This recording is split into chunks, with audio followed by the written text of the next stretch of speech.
So the top species is called, the nth species, called the apex predator. That's the one that has no predators. Again, its population for this model will remain constant with respect to time. And for this J species below the nth, the top species, its population given discrete time is the sum of k equals 0 to j times these constants times t to the k, where I've computed the constants in previous lecture.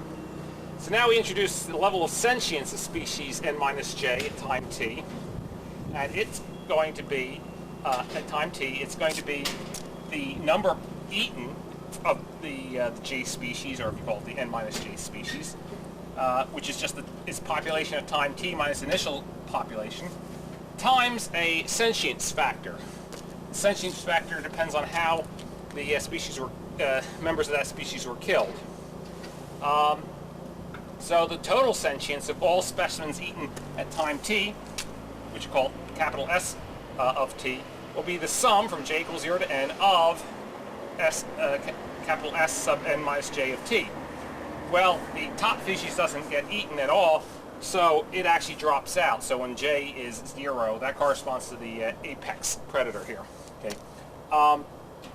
So then, so this total sentience is the sum from j equal 1 to capital N of sum of k equal 1 to capital J of the sentience factor times these coefficients times the kth power of the time. And notice the k equals 0 drops out because you subtract, it disappears when you subtract the initial population of that species.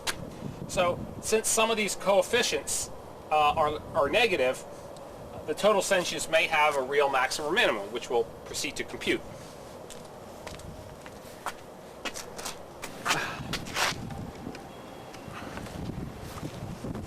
So the maximum or minimum of this total sentience with respect to time t occurs for those times t such that and the partial derivative of s with respect to time is 0, and that partial derivative is given by the summation.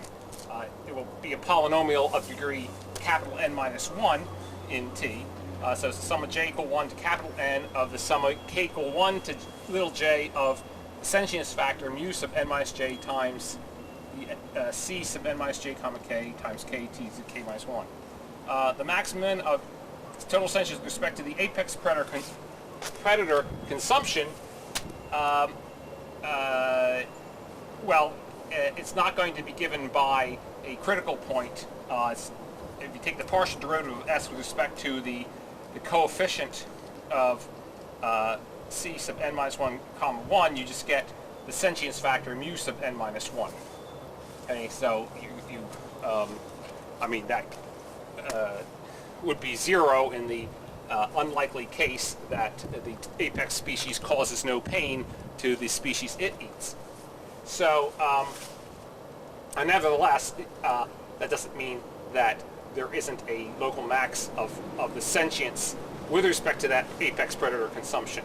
Okay, it's just not given by simply setting this partial derivative equal to 0.